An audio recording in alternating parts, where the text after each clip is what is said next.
এই শোনো না, আমি না তোমার একটা কথা বলতে ভুলে গেছি। কি কথা? আমি যখন ক্লাস 5-এ পড়তাম তখন আমার একটা বন্ধু ছিল, শামসু। জানো কি হয়েছে?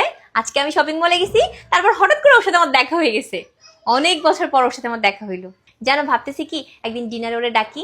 হ্যাঁ ডাকো, সমস্যা কি? আমিও তোমাকে একটা কথা বলতে ভুলে গেছি। কি কথা? আমি যখন ক্লাস 10-এ পড়তাম তখন আমার একটা বান্ধবী ছিল, নাম হলো শিল্পী। অনেকদিন পর আজকে তার সাথে দেখা হলো। আমি যখন চা খাচ্ছিলাম হঠাৎ তোর সাথে দেখা, তাই ভাবলাম তুমি যখন তোমার বন্ধুকে ডিনার জন্য দাওয়াত দিবা, সাথে শিল্পীকেও দিই। আচ্ছা, ভাইবা পরে বলবো। শোনো, আমার জন্য একটা কাপ চা নিয়ে আসো। হ্যাঁ, আমারই কেন চায়ের কথা বলতেছো? তুমি তোমার বান্ধবী শিল্পীরে বলো চাই না দিতে। আর এখানে তুমি শিল্পীর কথা বলতেছো কেন আবার? তুমি এখন ওই ফালতু তোমার বান্ধবী শিল্পীর জন্য আমার সাথে চিল্লাচিল্লি করবা, আমার সাথে খারাপ ব্যবহার করবা তুমি? আমি চিল্লাইলাম কোথায়? তো বিরক্ত হইতেছো কেন? বিরক্ত হইলাম কখন? আর শোনো, তুমি শিল্পীরে কখনো দেখো না, এর কথা হয় নাই, তুমি তাকে ফালতু বলতেছো কেন?